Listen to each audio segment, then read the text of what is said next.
I remember the exact moment the restaurant went quiet.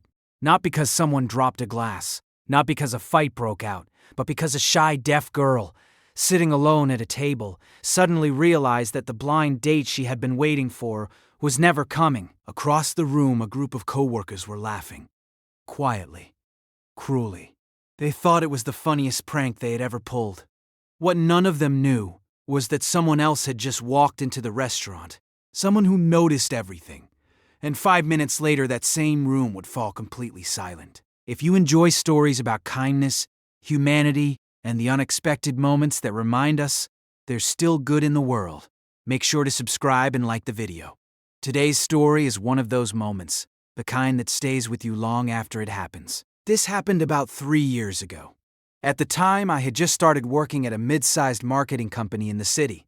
Like most offices, it had its mix of personalities. A few friendly people, a few quiet ones, and a few who seemed to think life was one big competition for attention. That's where Emma comes in. Emma worked in the design department.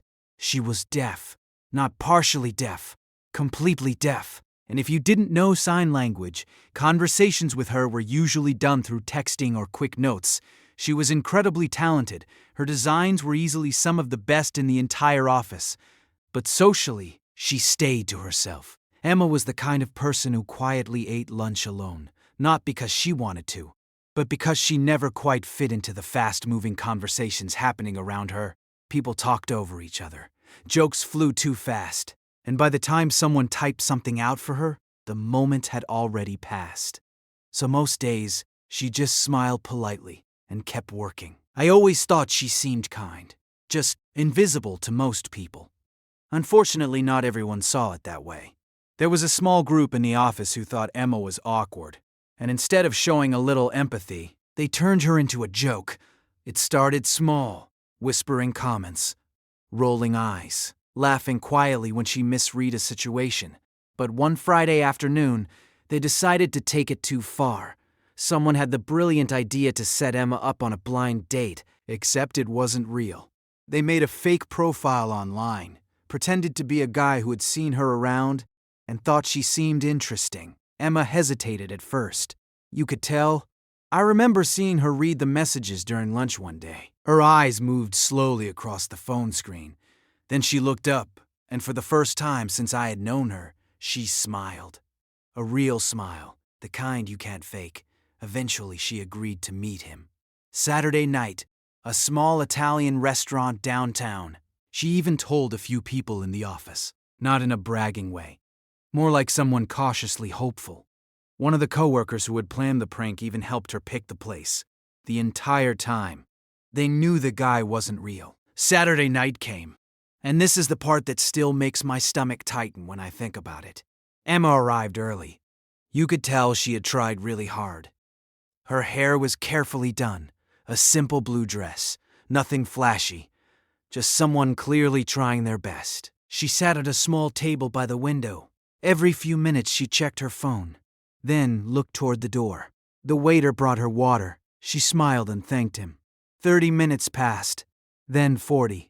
Across the restaurant, 3 of her coworkers were sitting at another table, watching, laughing, recording little clips on their phones. One of them whispered something and they all burst into quiet laughter. Emma checked her phone again. Nothing. An hour passed, and then something changed. You could see it on her face. Hope slowly fading. That quiet moment when someone realizes they've been stood up. She stared down at the table, her fingers lightly tracing the rim of her glass. And for a second, she just sat there in silence. I don't know exactly what she was thinking, but if you've ever been embarrassed in public, you probably know that feeling. That sinking moment in your chest where you just want to disappear. Then something unexpected happened. The restaurant door opened, and a man walked in, late 30s maybe, simple button-down shirt, tired eyes. He looked around the room like he was searching for someone. Then his eyes landed on Emma. He noticed something most people didn't. The untouched second chair, the anxious glances at the door, the phone screen lighting up with no messages. He paused for a moment, then slowly walked over. Emma noticed him approaching and looked confused. The man gently tapped the table to get her attention. Then he pulled out his phone, typed something, toyed something, and turned the screen toward her. It said, "Hi, I might be completely wrong, but are you waiting for someone who never showed up?" Emma blinked in surprise, then slowly nodded. The man hesitated for a second, like he was deciding something important. Then he typed again, "If you're comfortable with it, would you mind if I sat here for a bit? I hate seeing someone sit alone like that." Emma stared at the message, then looked up at him. Her eyes searched his face, trying to figure out if this was another joke, but there was no smirk, no hidden laughter, just kindness. She nodded. He sat down, and for the next 40 minutes, the two of them talked, through typed messages, through awkward pauses, through quiet smiles. The man introduced himself. His name was Daniel. He was a single dad, owned a tech company in the city. But he didn't talk about business much. Instead, he asked about Emma's art, her designs, her hobbies. At one point she laughed. Actually laughed, and across the room, those same coworkers who had been laughing earlier weren't laughing anymore. They looked confused, then nervous, because Daniel eventually stood up, walked over to their table, and calmly said something that made their faces go pale. "I believe you three might be the reason she's here alone tonight." None of them responded. He placed his phone on the table. The screen showed a message Emma had typed earlier, explaining everything. The fake profile, the prank. Daniel looked at them quietly, then said something I'll never forget. "You didn't just play a joke. You tried to humiliate someone who trusted you." The table went silent. One of them tried to laugh it off, but Daniel didn't smile. Instead, he said calmly, "You should probably know, my company just signed a partnership with your firm." And suddenly, they realized who he was. The CEO of the company their boss had been trying to impress for months. I stood there frozen for a second, because moments like that don't happen very often in life. Daniel didn't yell. He didn't threaten them. He simply said, "If this is how your workplace treats people, I'm reconsidering that partnership."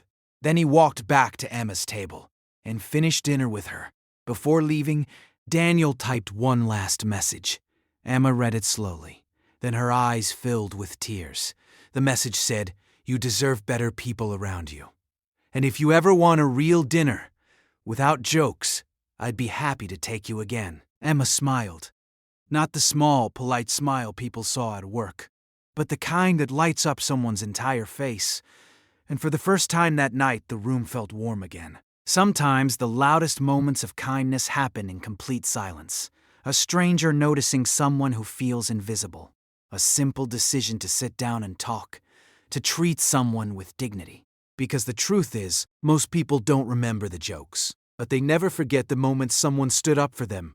Have you ever experienced a moment where a stranger's kindness completely changed your day? If you have, share your story in the comments. Stories like this remind us that even in a world that can sometimes feel cruel, there are still people willing to step in and do the right thing.